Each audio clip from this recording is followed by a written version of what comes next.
Hi ನಮಸ್ತೆ ಎಲ್ಲರಿಗೂ Kannada study YouTube channel ಸ್ವಾಗತ. ಸೊ ಇಂದಿನ ಸೆಷನಲ್ಲಿ ನಾವೇನು ನೋಡೋಣ ಅಂತ ಹೇಳಿದ್ರೆ 5th ಮೇ ಥರ್ಡ್ ಶಿಫ್ಟಲ್ಲಿ ನಡೆದಿರತಕ್ಕಂತಹ SSC GD GK ಪ್ರಶ್ನೆ ಪತ್ರಿಕೆಯನ್ನು ಈ ಒಂದು ಸೆಷನಲ್ಲಿ ನಾವು ಸಂಪೂರ್ಣವಾಗಿ ಅನಾಲಿಸಿಸ್ನ ಮಾಡೋಣ, ಸರಿನಾ? ಸೊ ಹಾಗಾದ್ರೆ ಬನ್ನಿ ವಿಡಿಯೋನ ಸ್ಟಾರ್ಟ್ ಮಾಡೋದಕ್ಕಿಂತ ಮುಂಚೆ ವಿಡಿಯೋ ಕೊನೆವರೆಗೂ ನೋಡಿ ಅಂತ ಹೇಳ್ತಾ ಆ ವಿಡಿಯೋ ಕೊನೆವರೆಗೂ ನೋಡಿದ ನಂತರ ವಿಡಿಯೋ ಇಷ್ಟ ಆದರೆ ಪ್ಲೀಸ್ ವಿಡಿಯೋನ ಲೈಕ್ ಮಾಡಿ, ಸಬ್ಸ್ಕ್ರೈಬ್ ಮಾಡಿ. ಇಫ್ ನಿಮಗೆ ವಿಡಿಯೋ ಇಷ್ಟ ಆಗಲಿಲ್ಲ ಅಂದರೆ ಸೊ ಆಬ್ವಿಯಸ್ಲಿ ಡಿಸ್ಲೈಕ್ ಮಾಡಿ ಅಂತ ಹೇಳ್ತಾ, ಹಾಗೆ ನಾವು ಇಲ್ಲಿವರೆಗೂ ಮಾಡಿರ್ತಕ್ಕಂಥ ಅನಾಲಿಸಿಸ್ ಕ್ಲಾಸ್ಗಳು, ಕರೆಂಟ್ ಅಫೇರ್ಸ್ ಕ್ಲಾಸ್ಗಳು, GK ಹಾಗೆ ಸೈನ್ಸ್ ಕ್ಲಾಸ್ಗಳನ್ನು ಯಾರು ನೋಡಿಲ್ಲ ಅಲ್ವಾ, ಪ್ಲೀಸ್ ನೀವು ಪ್ಲೇಲಿಸ್ಟಲ್ಲಿ ಹೋಗಿ ಚೆಕ್ ಮಾಡ್ಕೊಂಡು ನೋಡ್ಕೊಳ್ಳಿ, ಯಾಕಂದರೆ ನಿಮಗೆ ಅಲ್ಲಿಂದ ಪ್ರಶ್ನೆಗಳು ಎಕ್ಸಾಮಲ್ಲಿ ನೋಡೋಕೆ ಸಿಗ್ತಾ ಇದ್ದಾವೆ, ಸರಿನಾ? ಸೊ ಹಾಗಾದ್ರೆ ಬನ್ನಿ ತಡ ಮಾಡೋದು ಬೇಡ, ಮೊದಲ ಪ್ರಶ್ನೆ ಇದೆ ಅಂತ ನೋಡುವ. ಏನಿದೆ ಮೊದಲ ಪ್ರಶ್ನೆ? ಅಟಲ್ ಪಿಂಚಣಿ ಯೋಜನೆ APYಗೆ ಸೇರಲು ನಿಗದಿಪಡಿಸಿದ ಕನಿಷ್ಠ ಮತ್ತು ಗರಿಷ್ಠ ವಯಸ್ಸು ಎಷ್ಟು ಅಂತ ಕೇಳಿದ್ದಾನೆ, ಸರಿನಾ? ಸೊ ಇದಕ್ಕೆ ಕನಿಷ್ಠ ಮತ್ತು ಗರಿಷ್ಠ ವಯಸ್ಸು ಎಷ್ಟಾಗಿರ್ಬೋದು? 18ರಿಂದ 50 ವರ್ಷ, 18ರಿಂದ 40 ವರ್ಷ, 21ರಿಂದ 40 ವರ್ಷ, ಹಾಗೆ 18ರಿಂದ 60 ವರ್ಷ ಅಂತ ಕೊಟ್ಟಿದ್ದಾನೆ. ಸೊ ಇದಕ್ಕೆ ಸರಿಯಾದ ಉತ್ತರ ಯಾವ್ದಾಗ್ಬೋದು ಹೇಳ್ಬೋದಾ? ಸೊ ಇಲ್ಲಿ ನೀವು ಲಿಂಕ್ ಮಾಡೋಕ್ಕೆ ಆ್ಯಂಡ್ ದೆನ್ ನಮ್ಮ ಜುಗಾರ್ ಮೈಂಡ್ ಇದೆ ಅಲ್ವಾ, ಸೊ ಅದು ಲಿಂಕ್ ಮಾಡೋಕ್ಕೆ ಸ್ಟಾರ್ಟ್ ಮಾಡುತ್ತೆ ಆ್ಯಂಡ್ ದೆನ್ ಯಾವುದಾಗ್ಬೋದು ಎಲಿಮಿನೇಟ್ ಮಾಡೋಕ್ಕೆ ಸ್ಟಾರ್ಟ್ ಆಗುತ್ತೆ. ಓಕೆ, ಇಲ್ಲಿ 18 ಎರಡು ಬಾರಿ ಇದೆ ಅಂದರೆ ಮೇ ಬಿ ಆಪ್ಷನ್ ಎ ಮತ್ತು ಆಪ್ಷನ್ ಬಿ ಅಲ್ಲಿ ಯಾವುದಾದ್ರೂ ಇರಬಹುದು ಅಂತ. ಮತ್ತೆ ಇನ್ನೊಂದು ಮೈಂಡ್ ಏನು ಅಂತ ಹೇಳುತ್ತೆ, 40 ಎರಡರಲ್ಲಿದೆ ಅಂತಂದರೆ ಮೇ ಬಿ ಈ ಎರಡರಲ್ಲಿ ಯಾವುದಾದ್ರೂ ಇರಬಹುದು ಅಂತ. ಸೊ ಇವಾಗ ಇನ್ನೊಂದು ಮೈಂಡ್ ಏನಂತ ಹೇಳುತ್ತೆ ಅಂದರೆ ಇದರಲ್ಲಿ ಒಂದೇ ಆಗ್ತಿದೆ, ಇದರಲ್ಲೂ ಒಂದೇ ಆಗ್ತಿದೆ, ಸೊ ಆಪ್ಷನ್ ಬಿನೇ ಇರಬಹುದು ಅಂತ ಇನ್ನೊಂದು ಮೈಂಡ್ ಹೇಳುತ್ತೆ. ಹೌದು, ಆಪ್ಷನ್ ಬಿದಕ್ಕೆ ಸರಿಯಾದ ಉತ್ತರ ಆಗುತ್ತೆ. 18ರಿಂದ 40 ವರ್ಷ ಅಂತ ಹೇಳ್ತೀವಿ, ಸರ್ ಏನಂತ ಹೇಳ್ತೀವಿ? 18ರಿಂದ 40 ವರ್ಷ ಈ ಒಂದು ಅಟಲ್ ಪಿಂಚಣಿ ಯೋಜನೆಯಲ್ಲಿ ಸೇರಲು ನಿಗದಿಪಡಿಸಿರ್ತಕ್ಕಂಥ ಒಂದು ಕನಿಷ್ಠ ಮತ್ತು ಗರಿಷ್ಠ ವಯಸ್ಸಾಗಿದೆ ಅಂತ ಹೇಳ್ತೀವಿ. ಕನಿಷ್ಠ 18 ವಯಸ್ಸಲ್ಲಿ ನೀವು ಸ್ಟಾರ್ಟ್ ಮಾಡ್ಬೋದು, ಗರಿಷ್ಠ ನೀವು 40 ವರ್ಷದವರೆಗೆ ನೀವು ಇದರಲ್ಲಿ ಹೂಡಿಕೆಯನ್ನು ಮಾಡ್ಬೋದು ಅಂತ ಹೇಳುತ್ತೆ. ಎಷ್ಟು ಮ್ಯಾಕ್ಸಿಮಮ್ ಹೂಡಿಕೆ ಮಾಡ್ಬೋದು ಸರ್? 15 ಲಕ್ಷ ಅಂತ ಹೇಳ್ತೀವಿ. ಎಷ್ಟು ಲಕ್ಷ? ಒಂದು 15 ಲಕ್ಷ ರೂಪಾಯಿಗಳು. ಇದು ನೋಡ್ಕೊಳ್ಳಿ. ಆ್ಯಂಡ್ ನೆಕ್ಸ್ಟ್ ಪ್ರಶ್ನೆ, ಒಂದು ವಸ್ತುವು ಎತ್ತರದಿಂದ ಮುಕ್ತವಾಗಿ ಬೀಳುವಾಗ ಅದರ ಸ್ಥಿತಿಜ ಶಕ್ತಿ ಮೀನ್ಸ್ ಒಂದು ಪೊಟೆನ್ಷಿಯಲ್ ಎನರ್ಜಿ ಮತ್ತು ಕೈನೆಟಿಕ್ ಎನರ್ಜಿ ಏನಾಗ್ತದೆ ಅಂತ ಕೇಳಿದಾನೆ. ಇವಾಗ ಒಂದು ಏನೋ ಇದೆ, ನೀವು ಇವಾಗ 3rd ಫ್ಲೋರಲ್ಲಿ ಇದ್ದೀರಾ ಅಂತ ತಿಳ್ಕೊಳ್ಳಿ. 3rd ಫ್ಲೋರಲ್ಲಿ ಇದ್ದೀರಾ, ಕೈಯಲ್ಲಿ ನಿಮ್ಮದು ಮೊಬೈಲ್ ಇದೆ, ಕ್ಲಾಸ್ ಕೇಳ್ತಾ ಇದ್ದೀರಾ, ಜಸ್ಟ್ ಕೈ ಬಿಟ್ಬಿಡಿ. ಓಕೆ, ಸೊ ಕೈ ಬಿಟ್ಟಾಗ ಅದರಲ್ಲಿ ಪೊಟೆನ್ಷಿಯಲ್ ಎನರ್ಜಿ ಮತ್ತು ಕೈನೆಟಿಕ್ ಎನರ್ಜಿ ಏನಾಗ್ತದೆ ಅಂತ ಕೇಳ್ತಾನೆ.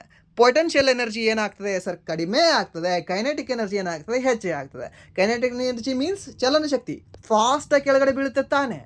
ಸೊ ಫಾಸ್ಟಾಗಿ ಬೀಳ್ತಾ ಇದೆ ಅಂತಂದರೆ ಅಲ್ಲಿ ಏನಾಗಿದೆ ಸರ್? ಕೈನೆಟಿಕ್ ಎನರ್ಜಿ ಇದೆ. ಹಾಗೆ ಅದರಲ್ಲಿ ಈ ಒಂದು ಸ್ಥಿತಿಜ ಶಕ್ತಿ, ಅದಕ್ಕೆ ಸ್ಟೋರ್ ಆಗಿರ್ತಕ್ಕಂಥ ಶಕ್ತಿ ಇಲ್ಲ ಇವಾಗ. ಸೊ ಮೀನ್ಸ್ ಅಲ್ಲಿ ಪೊಟೆನ್ಷಿಯಲ್ ಎನರ್ಜಿ ಕಡಿಮೆ ಆಗ್ತದೆ ಅಂತಲೇ ಹೇಳ್ಬೋದು. ಹಾಗೆ ಮೇಲೆ ಹೋಗುವಾಗ ಕೆಳಗಡೆಯಿಂದ ಯಾರೋ ನಿಮ್ಮ ಫ್ರೆಂಡ್ ಬಂದು, ಇಲ್ಲಾಂದರೆ ಡೆಲಿವರಿ ಬಾಯ್ ಬಂದು ನಿಮಗೆ ಕ್ಯಾಚ್ ಕೊಡ್ತಾರಲ್ವಾ ಕೆಳಗಡೆಯಿಂದ, ತಗೊಳ್ಳಿ ಸರ್ ನೀವು ಮೇಲೆ ಅಂತ. ಸೊ ಹಾಗೆ ಮೇಲೆ ಒಂದು ವಸ್ತುವನ್ನು ಹಾರಿಸಿದಾಗ ಅದರ ಒಂದು ಚಲನಶಕ್ತಿ ಮತ್ತು ಈ ಒಂದು ಪೊಟೆನ್ಷಿಯಲ್ ಎನರ್ಜಿ ಏನಾಗ್ತದೆ ಅಂತ ಕೇಳ್ತೇನೆ. ಅವಾಗ ನೀವು ಹೇಳಬೇಕಾಗಿರ್ತಕ್ಕಂಥದ್ದು ಸರ್ ಚಲನಶಕ್ತಿ ಕಡಿಮೆ ಆಗ್ತಾ ಹೋಗ್ತದೆ, ಹಾಗೆ ಒಂದು ಪೊಟೆನ್ಷಿಯಲ್ ಎನರ್ಜಿ ಜಾಸ್ತಿ ಆಗ್ತಾ ಹೋಗ್ತದೆ ಅಂತ ಹೇಳ್ಬೇಕಾಗುತ್ತೆ. ಏನಿಲ್ಲ, ಇನ್ವರ್ಸ್ಲಿ ಪ್ರೊಫೆಷನಲ್ ಇದ್ದಾವೆ ಅಷ್ಟೇ, ಸಿಂಪಲ್. ಬೇಕಾದ್ರೆ ಇಲ್ಲಿ ನೀವು ನೋಡ್ಕೊಳ್ಳಿ, ಓದ್ಕೊಳ್ಳಿ. ಓಕೆ, ಇಲ್ಲಿದೆ ನೋಡಿ. ಸೊ ಈ ಒಂದು ಪೊಟೆನ್ಷಿಯಲ್ ಎನರ್ಜಿ ಫಾರ್ಮುಲಾ ಕೇಳ್ಬೋದು ನಿಮಗೆ. MGH ಅಂತ ಹೇಳ್ತೀವಿ ಸರ್. ಏನಂತ ಹೇಳ್ತೀವಿ? ಒಂದು MGH ಅಂತ ಹೇಳ್ತೀವಿ, ಮಾಸ್ ಗ್ರಾವಿಟಿ ಇಂಟು ಹೈಟ್ ಅಂತ ಹೇಳ್ತೀವಿ, ಸರಿನಾ? ಸೊ ಎಷ್ಟು ನೆನಪಿಟ್ಕೊಳ್ಳಿ. ಆ್ಯಂಡ್ ನೆಕ್ಸ್ಟ್ ಒಂದು ಕೈನೆಟಿಕ್ ಎನರ್ಜಿ ಫಾರ್ಮುಲಾ ಏನಿದೆ ಸರ್? 1/2 mv² ಅಂತ ಹೇಳ್ತೀವಿ, ಮಾಸ್ ಇಂಟು ವೆಲಾಸಿಟಿ ಸ್ಕ್ವೇರ್ ಅಂತ ಹೇಳ್ತೀವಿ, ಸಿಂಪಲ್. ಇದು ನೆನಪಿಟ್ಕೊಳ್ಳಿ, ಯಾಕಂದರೆ ಇದರ ಮೇಲೆ ನಿಮಗೆ ಪ್ರಶ್ನೆ ಕೇಳ್ತಾನೆ, ಅಪ್ಲೈಡ್ ಕ್ವಶನ್ಗಳನ್ನು. ಆ್ಯಂಡ್ ನೆಕ್ಸ್ಟ್ ಪ್ರಶ್ನೆ, ಅಂತಾರಾಷ್ಟ್ರೀಯ ಹಣಕಾಸು ನಿಧಿಯ ಪ್ರಕಾರ 2025-26ನೇ ಹಣಕಾಸು ವರ್ಷಕ್ಕೆ ಭಾರತದ GDP ಬೆಳವಣಿಗೆ ದರದ ಪರಿಷ್ಕೃತ ಅಂದಾಜು ಎಷ್ಟು ಅಂತ ಕೇಳ್ತಾನೆ. ಯಾವುದರ ಪ್ರಕಾರ ಸರ್? IMFನ ಪ್ರಕಾರ. ನಿಮಗೆ ಹೇಳಿದ್ದೀನಿ, ನೀತಿ ಆಯೋಗದ ಪ್ರಕಾರ, ಈ ಒಂದು IMFನ ಪ್ರಕಾರ, ಆ್ಯಂಡ್ ನೆಕ್ಸ್ಟ್ ಒಂದು ಯುನೈಟೆಡ್ ನೇಷನ್ನ ಪ್ರಕಾರ. ಸೊ ಒಂದು 3 ನೆನಪಿಟ್ಕೊಂಡ್ರೆ ಸಾಕು ಅಂತ. ಸೊ ಅಲ್ಲಿ ನಿಮಗೆ IMF ಪ್ರಕಾರ ಕೇಳಿದ್ದಾನೆ. ಸೊ 2025-26ರ ಒಂದು GDP ಬೆಳವಣಿಗೆ ದರ ಪರಿಷ್ಕೃತ ಅಂದಾಜು ಎಷ್ಟಾಗಿತ್ತು ಅಂತ. ಓಕೆ, ಸೊ ಎಷ್ಟಾಗಿತ್ತು ಅಂದರೆ ನಿಮ್ಗೆ ಗೊತ್ತಿರಲಿ, 7.3 ಆಗಿತ್ತು. ಬಟ್ ಫಸ್ಟ್ ಏನಂತ ಹೇಳಿದರು? ಫಸ್ಟ್ ಇವರೇ ಯಾರು ಈ ಒಂದು IMFದವ್ರು ಫಸ್ಟ್ ಎಷ್ಟು ಹೇಳಿದರು ಅಂದರೆ 6.6% ಅಂತ ಹೇಳಿದರು. ಸೊ ಅದಕ್ಕೆ ಇಲ್ಲಿ ಮೆನ್ಷನ್ ಮಾಡಿದ್ದಾನೆ ವರ್ಡ್ ಏನಂತ? ಪರಿಷ್ಕೃತ. ಮೀನ್ಸ್ ಅದನ್ನು ಮತ್ತೆ ಬದಲಾವಣೆ ಮಾಡಿ ಎಷ್ಟು ಹೇಳಿದ್ದಾರೆ ಅಂತ. ಸೊ ಫಸ್ಟ್ ಎಷ್ಟು ಹೇಳಿದ್ದಾರೆ ಅಂತ ಕೇಳಿದ್ರೆ 6.6 ಅಂತ ಆಗಿರೋದು, ಬಟ್ ಪರಿಷ್ಕೃತ ಅಂತ ಕೇಳಿದ್ದಾನೆ. ಸೊ ದ್ಯಾಟ್ಸ್ ವೈ ಎಷ್ಟಾಗುತ್ತೆ ಅಂದರೆ ನಿಮಗೆ ಆನ್ಸರ್ 7.3% ಅಂತ ಹೇಳ್ತೀವಿ. ಹಾಗೆ ನಮ್ಮ ನೀತಿ ಆಯೋಗದ ಪ್ರಕಾರ ಎಷ್ಟಾಗಿತ್ತು ಸರ್? 6.8% ಅಂತ ಹೇಳ್ತೇವೆ, ಸಿಂಪಲ್. ಓಕೆ, ಇದನ್ನು ನೆನ್ಪಿಟ್ಕೊಳ್ಳಿ. ಆ್ಯಂಡ್ ನೆಕ್ಸ್ಟ್, ಓಕೆ, ಇಲ್ಲಿ ಕೊಟ್ಟಿದ್ದಾರೆ. ಓಕೆ, ಇಲ್ಲಿ ಕೊಟ್ಟಿಲ್ಲ, ಇದು ಮೆನ್ಷನ್ ಮಾಡಿಲ್ಲ 6.6 ಅಂತ, ಅದನ್ನು ನೀವು ನೆನ್ಪಿಟ್ಕೊಳ್ಳಿ. ಓಕೆ, ಪರಿಷ್ಕೃತ ಮಾಡಿದ್ದು 7.3 ಆ್ಯಂಡ್ ದೆನ್ ಅದಕ್ಕಿಂತ ಮುಂಚೆ ಇದ್ದದ್ದು ಈ ಒಂದು 6.6 ಅಂತ ನೆನ್ಪಿಟ್ಕೊಳ್ಳಿ. ಓಕೆ, ಆ್ಯಂಡ್ ದೆನ್ ನೆಕ್ಸ್ಟ್ ಪ್ರಶ್ನೆ. ಓಕೆ, 44ನೇ ಪ್ರಶ್ನೆ, ಭಾರತದಲ್ಲಿ ಕ್ರೀಡಾಪಟುಗಳಿಗೆ ಡೋಪಿಂಗ್ ಪರೀಕ್ಷೆಗಳನ್ನು ನಡೆಸಲು ಯಾವ ಸಂಸ್ಥೆಗೆ ಅಧಿಕಾರವಿದೆ ಅಂತ ಕೇಳ್ತಾನೆ. ಸರ್ BCCI, ಸರ್ ಕ್ರಿಕೆಟ್ಗೆ ಸಂಬಂಧಪಟ್ಟಿದೆ ಅದು. ನೆಕ್ಸ್ಟ್ ಒಂದು ನಾಡಾ, SI ಅಂತ ಕೊಟ್ಟಿದ್ದಾನೆ, sports authority of India. Next ಒಂದು IOC ಅಂತ ಕೊಟ್ಟಿದ್ದಾನೆ, ಇಂಟರ್ನ್ಯಾಷನಲ್ ಒಲಿಂಪಿಕ್ ಕಮಿಟಿ ಅಂತ. ಸೊ ಯಾವ್ದು ಸರ್ ಒಂದು ಡೋಪಿಂಗ್ ಪರೀಕ್ಷೆಗಳನ್ನು ನಡೆಸ್ತದೆ? ಯಾವುದಂದ್ರೆ ಸರ್ ಈ ಒಂದು ನಾಡಾ ಅಂತ ಹೇಳ್ತೀವಿ, ನ್ಯಾಷನಲ್ ಆ್ಯಂಟಿ ಡೋಪಿಂಗ್ ಏಜೆನ್ಸಿ ಅಂತ ಹೇಳ್ತೀವಿ. ಈ ಒಂದು ನಾಡಾದ ಫುಲ್ ಫಾರ್ಮ್ ನೆನ್ಪಿಟ್ಕೊಳ್ಳಿ, ನ್ಯಾಷನಲ್ ಆ್ಯಂಟಿ ಡೋಪಿಂಗ್ ಏಜೆನ್ಸಿ ಅಂತ ಹೇಳ್ತೀವಿ. ಸೊ ಇದು ಈ ಒಂದು ಡೋಪಿಂಗ್ ಪರೀಕ್ಷೆಗಳನ್ನು ನಡೆಸ್ತದೆ. ಆ್ಯಂಡ್ ದೆನ್ ಡೋಪಿಂಗ್ ಪರೀಕ್ಷೆಗಳನ್ನು ನಡೆಸಿ ಇವರು ಅರ್ಹರೋ ಅಥವಾ ಈ ಒಂದು ಅನರ್ಹರೋ, ಇವರು ಯೋಗ್ಯರೋ ಅಯೋಗ್ಯರೋ ಅಂತ ತೀರ್ಮಾನ ಮಾಡುತ್ತೆ. ಓಕೆ, ಸೊ ನಿಮ್ಗೆ ಇಂಪಾರ್ಟೆಂಟ್ ಆಗುತ್ತೆ, ಇದನ್ನು ನೆನ್ಪಿಟ್ಕೊಳ್ಳಿ, ಯಾಕಂದರೆ ನಿಮಗೆ ಇದನ್ನು ಕೇಳ್ತಾನೆ. ಈ ನಾಡಾದ ಮೇಲೆ ಯಾಕೆ ನಿಮಗೆ ಕೇಳ್ತಾನೆ ಅಂದರೆ, ನೀವು ಒಂದು ನಾಡ ಯಾಕೆ ಇಂಪಾರ್ಟೆಂಟ್ ಆಗುತ್ತೆ ಈ ವರ್ಷ ಅಂತಂದರೆ, ಲಾಸ್ಟ್ ನೀವು ವರ್ಷ ನೋಡಿರ್ಬೋದು. ಯಾವ ವರ್ಷ ಸರ್? 2025ರಲ್ಲಿ ಅತಿ ಹೆಚ್ಚು ಡೋಪಿಂಗ್ನಲ್ಲಿ ಸಿಕ್ಕಿ ಬಿದ್ದ ಕ್ರೀಡಾಪಟುಗಳು ಅತಿ ಹೆಚ್ಚು ಕಂಡುಬರ್ತಕ್ಕಂಥದ್ದು ನಮ್ಮ ಭಾರತದಲ್ಲಿ. ಇಂಡಿಯಾದ ಫಸ್ಟ್ ರ್ಯಾಂಕ್ ಇದೆ ಇದರಲ್ಲಿ, ಡೋಪಿಂಗಲ್ಲಿ ಸಿಕ್ಕಿಬಿದ್ದಿರತಕ್ಕಂಥ ಈ ಕ್ರೀಡಾಪಟುಗಳಲ್ಲಿ. ಓಕೆ, ಸೊ ಫಸ್ಟ್ ಮೀನ್ಸ್ ಏನಂತ ಹೇಳಿದ್ವಿ ಸರ್? ಡೋಪಿಂಗ್ ಅಂದರೆ ಈ ಡ್ರಗ್ಸ್ ತೊಗೊಂಡು ಯಾವುದೋ ಒಂದು ಮೆಡಿಸಿನ್ ತೊಗೊಂಡು, ಯಾವುದೋ ಒಂದು ಚುಚ್ಚು ಮದ್ದನ್ನು ತೊಗೊಂಡು ಏನು ಮಾಡ್ತಾರೆ, ಅವರು ಪಾರ್ಟಿಸಿಪೇಟ್ ಮಾಡ್ತಾರೆ, ಯಾಕಂದರೆ ಎನರ್ಜಿ ಬರಬೇಕು ಅಂತ. ಸೊ ಆ ಕಾರಣಕ್ಕಾಗಿ ನಾಡ ಕೈಯಲ್ಲಿ ಸಿಗ್ಬೀಳ್ತಾರೆ. ಸೊ ಸಿಗ್ಬಿದ್ದಾಗ ಅವರಿಗೆ ನಾವು ಅನರ್ಹ ಅಂತ ತೀರ್ಮಾನ ಮಾಡಿಬಿಡ್ತೇವೆ. ಓಕೆ, ಸೊ ಇದನ್ನು ಸಹ ನೀವು ನೆನ್ಪಿಟ್ಕೊಳ್ಳಿ, ಇದನ್ನು ಸಹ ನಿಮಗೆ ಕೇಳೋ ಚಾನ್ಸಸ್ ಇರುತ್ತೆ. ಆ್ಯಂಡ್ ನೆಕ್ಸ್ಟ್ ಈ ಒಂದು sports authority of India, SAI ಅಂತ ಕೇಳ್ಬೋದು ನಿಮಗೆ. ಸ್ಪೋರ್ಟ್ಸ್ ಅಥಾರಿಟಿ ಆಫ್ ಇಂಡಿಯಾ ಅಂತ ಹೇಳಬೇಕಾಗುತ್ತೆ. ಆ್ಯಂಡ್ BCCI ಸರ್ ಸ್ಥಾಪನೆ ಆಗಿರೋದು ಇವಾಗ ಸರ್ 1928 ಅಂತ ಹೇಳ್ತೀವಿ, ಯಾವುದೋ ಒಂದು BCCI ಅಂತ ಹೇಳ್ತೀವಿ. ನೆಕ್ಸ್ಟ್ ಈ ಒಂದು IOC ಅಂತ ಹೇಳ್ತೀವಿ, international Olympic committee. And next ಈ ಒಂದು IOCಯ ಪ್ರಸ್ತುತ ಅಧ್ಯಕ್ಷ ಯಾರು ಅಂತ ಕೇಳಬಹುದು ನಿಮಗೆ. ಸರ್ ಫಸ್ಟ್ ವುಮೆನ್ ಯಾರು ಅಧ್ಯಕ್ಷ ಅಂತಂದರೆ ಈ ಒಂದು ಕ್ರಿಸ್ಟಿನಾ ಕೋವೆಂಟ್ರಿ ಅವರು ಅಂತ ಹೇಳ್ತೀವಿ. ಕ್ರಿಸ್ಟಿನಾ ಕೋವೆಂಟ್ರಿ, ಯಾಕಂದರೆ ಲಾಸ್ಟ್ ಇಯರ್ ಇವರು ನೇಮಕ ಆಗಿದ್ದಾರೆ. ಆ್ಯಂಡ್ ದೆನ್ ಫಸ್ಟ್ ಮಹಿಳೆ ಆಗಿದ್ದಾರೆ. ಸೊ ಅದಕ್ಕೆ ನಿಮಗೆ ಕೇಳೋ ಚಾನ್ಸಸ್ ಇರುತ್ತೆ. ಆ್ಯಂಡ್ ದೆನ್ ನೆಕ್ಸ್ಟ್ ಪ್ರಶ್ನೆ, ಕೆಳಗಿನ ನಾಯಕರಲ್ಲಿ ಯಾರು ಭಾರತ ವಿಭಜನೆಯನ್ನು ಬಲವಾಗಿ ವಿರೋಧಿಸಿದರು ಅಂತ ಕೇಳಿದಾನೆ. ಲಿಯಾಕತ್ ಅಲಿ ಖಾನ್ ಪಾಕಿಸ್ತಾನದ ಮೊದಲ ಪ್ರಧಾನಮಂತ್ರಿ ಅಂತ ಹೇಳ್ತೇವೆ. ಆ್ಯಂಡ್ ನೆಕ್ಸ್ಟ್ ಈ ತಾತ್ಕಾಲಿಕ ಸರ್ಕಾರದ ಮೊದಲ ಹಣಕಾಸು ಮಂತ್ರಿ ಅಂತ ಹೇಳ್ತೇವೆ. ಯಾರು? ಲಿಯಾಕತ್ ಅಲಿ ಖಾನ್. ಸೊ ಈತ ಅಲ್ಲ. ನೆಕ್ಸ್ಟ್ ಖಾನ್ ಅಬ್ದುಲ್ ಗಫರ್ ಖಾನ್ ಅವರು ರೆಡ್ ಆರ್ಮಿಯನ್ನು, ಇಲ್ಲ ಅಂತಂದರೆ ಕೆಂಪಂಗಿ ದಳವನ್ನು, ಇಲ್ಲ ಅಂತಂದರೆ ಗಡಿನಾಡ ಗಾಂಧಿ ಎನ್ನಿಸಿಕೊಂಡಿರ್ತಕ್ಕಂಥ ವ್ಯಕ್ತಿ ಯಾರು ಅಂದರೆ ಖಾನ್ ಅಬ್ದುಲ್ ಗಫರ್ ಖಾನ್ ಅವರು ಅಂತ ಹೇಳ್ತೀವಿ, ಇವರ. ಆ್ಯಂಡ್ ನೆಕ್ಸ್ಟ್ ರಹಮತ್ ಅಲಿ ಅಂತ ಕೊಟ್ಟಿದ್ದಾನೆ. ಆ್ಯಂಡ್ ನೆಕ್ಸ್ಟ್ ಮೊಹಮ್ಮದ್ ಅಲಿ ಜಿನ್ನಾ ಅಂತ ಕೊಟ್ಟಿದ್ದಾನೆ. ಈತನೇ ಅಯೋಗ್ಯ. ಓಕೆ, ಏನಂತ ಹೇಳ್ತೀವಿ? ಪಾಕಿಸ್ತಾನ ಬೇಕು ಬೇಕು ಬೇಕು ಅಂತ ಭಾರತವನ್ನು ಇಬ್ಬಾಗ ಮಾಡಿರ್ತಕ್ಕಂಥ ವ್ಯಕ್ತಿ ಈತನೇ ಅಂತ ಹೇಳ್ತೀವಿ. ಯಾರು? ಮೊಹಮ್ಮದ್ ಅಲಿ ಜಿನ್ನಾ. ಬಟ್ ಇಲ್ಲಿ ಭಾರತ ವಿಭಜನೆ ಮಾಡಬೇಡ ಅಂತ ಹೇಳಿರ್ತಕ್ಕಂಥ ವ್ಯಕ್ತಿ, ಆ್ಯಂಡ್ ದೆನ್ ಅದನ್ನು ಬಲವಾಗಿ ವಿರೋಧಿಸಿರ್ತಕ್ಕಂಥ ವ್ಯಕ್ತಿ ಯಾರು ಅಂತಂದರೆ sir that is Khan Abdul Ghaffar Khan ಅವರು ಅಂತ ಹೇಳ್ತೀವಿ. ಯಾರಂತ ಹೇಳ್ತೀವಿ? ಖಾನ್ ಅಬ್ದುಲ್ ಗಫರ್ ಖಾನ್ ಅವರು ಅಂತ ಹೇಳ್ತೀವಿ. ನೆನ್ಪಿಟ್ಕೊಳ್ಳಿ, ಖಾನ್ ಅಬ್ದುಲ್ ಗಫರ್ ಖಾನ್ ಅವರು. ಇವರನ್ನು ನಾವು ಗಡಿನಾಡಿನ ಗಾಂಧಿ ಅಂತ ಹೇಳ್ತೀವಿ. ಇಲ್ಲ ಅಂತಂದರೆ ರೆಡ್ ಶರ್ಟ್ ಆರ್ಮಿಯನ್ನು ಸ್ಥಾಪನೆ ಮಾಡಿರ್ತಕ್ಕಂಥ ವ್ಯಕ್ತಿ ಅಂತ ಹೇಳ್ತೀವಿ. ಇಲ್ಲಾಂದರೆ ಕೆಂಪಂಗಿ ದಳವನ್ನು ಆರಂಭಿಸಿರ್ತಕ್ಕಂಥ ವ್ಯಕ್ತಿ ಅಂತ ಹೇಳ್ತೀವಿ. ಯಾರು ಅಂದರೆ ಖಾನ್ ಅಬ್ದುಲ್ ಗಫರ್ ಖಾನ್ ಅವರು ಅಂತ ಹೇಳ್ತೀವಿ. ಹಾಗಾದರೆ ಇವರು ಈ ಪಾಕಿಸ್ತಾನಕ್ಕೆ ಹೋದ್ರ ರಿಟರ್ನ್, ಇಲ್ಲಾಂದರೆ ನಮ್ಮ ಭಾರತಕ್ಕೆ ಸೇರ್ಪಡೆ ಆದ್ರ ಅಂತ ನಿಮ್ಗೆ ಗೊತ್ತಿರಲಿ. ಇವರು ಈ ಬಾರ್ಡ್ರಲ್ಲಿ, ವಾಯುವ್ಯದ ಬಾರ್ಡರ್ ಏನಿದೆ ಅಲ್ವಾ, ಅಲ್ಲಿದ್ರು ಇವರು. ಮೀನ್ಸ್ ಲಾಹೋರ್ ಮತ್ತು ಕರಾಚಿಯ ಭಾಗದಲ್ಲಿ ಇವ್ರು ಕಂಡು ಬರ್ತಾರೆ. ಕರಾಚಿ ಅಲ್ಲ, ಲಾಹೋರ್ ಭಾಗದಲ್ಲಿ ಇವ್ರು ಕಂಡು ಬರ್ತಾರೆ. ಸೊ ದ್ಯಾಟ್ಸ್ ವೈ ಇವರ ಪ್ರದೇಶ ಪಾಕಿಸ್ತಾನದಲ್ಲಿ ಬರುವ ಕಾರಣದಿಂದಾಗಿ ಇವರು ಪಾಕಿಸ್ತಾನಕ್ಕೆ ಹೋಗಬೇಕಾಗತ್ತೆ. ಓಕೆ, ಸೊ ಮೀನ್ಸ್ ನಮ್ಮ ಭಾರತದ ಅಡಿಯಲ್ಲಿ ಇವಾಗ ಯಾವ ರಾಜ್ಯಗಳು ಬರ್ತವಲ್ವಾ, ಅಲ್ಲಿದ್ದು ಇವರು ಪಾಕಿಸ್ತಾನಕ್ಕೆ ಹೋದವರಲ್ಲ. ಬಟ್ ಪಾಕಿಸ್ತಾನದಲ್ಲಿ ಇವರು ಮನೆ ಕಂಡು ಬರುತ್ತೆ. ಆ್ಯಂಡ್ ದೆನ್ ಅವರ ಹೌಸ್ ಕಂಡು ಬರುತ್ತೆ. ಸೊ ದ್ಯಾಟ್ಸ್ ವೈ ಅವರೇನು ಅಂತಂದರೆ ಪಾಕಿಸ್ತಾನಕ್ಕೆ ಇವರು ಸೇರ್ಪಡೆ ಆಗ್ತಾರೆ ಸ್ವಾತಂತ್ರ್ಯದ ನಂತರ. ಅದು ಸಹ ನಿಮ್ಗೆ ಗೊತ್ತಿರಲಿ. ಆ್ಯಂಡ್ ನೆಕ್ಸ್ಟ್ ಪ್ರಶ್ನೆ, ಓಕೆ, ಇವ್ರನ್ನ ಫ್ರಾಂಟಿಯರ್ ಗಾಂಧಿ ಅಂತ ಹೇಳ್ತೀವಿ. ಫ್ರಾಂಟಿಯರ್ ಗಾಂಧಿ ಮೀನ್ಸ್ ಗಡಿನಾಡ ಗಾಂಧಿ ಅಂತ ಅಷ್ಟೇ ಅರ್ಥ, ಮೀನ್ಸ್ ಇನ್ ಇಂಗ್ಲೀಷಲ್ಲಿ. ಆ್ಯಂಡ್ ನೆಕ್ಸ್ಟ್ ಪ್ರಶ್ನೆ, ಯಾವ ವರ್ಷವು 2013ನೇ ವರ್ಷದ ಕ್ಯಾಲೆಂಡರ್ ಒಂದೇ ರೀತಿಯಲ್ಲಿ ಹೊಂದಿರುತ್ತದೆ ಅಂತ ಕೇಳಿದಾನೆ. ಏನಿಲ್ಲ ಸರ್, ಇಲ್ಲಿ ಸಿಂಪಲ್ ಆಗಿ ಆನ್ಸರ್ ಏನಂತ ಹೇಳ್ಬೋದು ಸರ್, ಇದನ್ನು ನೋಡಿದ್ರೆ ಹೇಳ್ತೀನಿ 2019 ಅಂತ ಹೇಳ್ತೀನಿ. ಹೇಗೆ? ಇಲ್ಲಿ ನಿಮ್ಗೆ ಗೊತ್ತಿರಲಿ, ಲೀಪ್ ಇಯರ್ ಯಾವಾಗ ಬರುತ್ತಲ್ವಾ, ಲೀಪ್ ಇಯರ್ +1 ಇಯರ್ ಏನಾದರೂ ನಿಮಗೆ ಕೊಟ್ಟಿದ್ದ ಕ್ವಶನ್ ಅಂತಂದರೆ ಅದಕ್ಕೆ ನೀವು +6 ಇಯರ್ ಮೆನ್ಷನ್ ಮಾಡಬೇಕು, ಆ್ಯಡ್ ಮಾಡಬೇಕು. ಏನಾದರೂ ಲೀಪ್ ಇಯರ್ +2 ಇಯರ್ ನಿಮಗೆ ಏನಾದರೂ ಕೊಟ್ಟಿದ್ದ ಅಂತಂದರೆ ಅವಾಗ ನೀವು +11 ಇಯರ್ಸ್ ನೀವು ಮೆನ್ಷನ್ ಮಾಡಬೇಕು, ಆ್ಯಡ್ ಮಾಡ್ಕೊಳ್ಬೇಕು. ಆ್ಯಂಡ್ ದೆನ್ +3 ಇಯರ್ ಇತ್ತಂದ್ರೆ ಅವಾಗ ನೀವು +11 ಇಯರ್ ನೀವು ಮಾಡ್ಕೊಳ್ಬೇಕಾಗತ್ತೆ. ಸಿಂಪಲ್. ಸರ್ ಇವಾಗ 2013ಕ್ಕೆ ಯಾಕೆ ನೀವು 6 ಆ್ಯಡ್ ಮಾಡ್ಕೊಂಡ್ರಿ?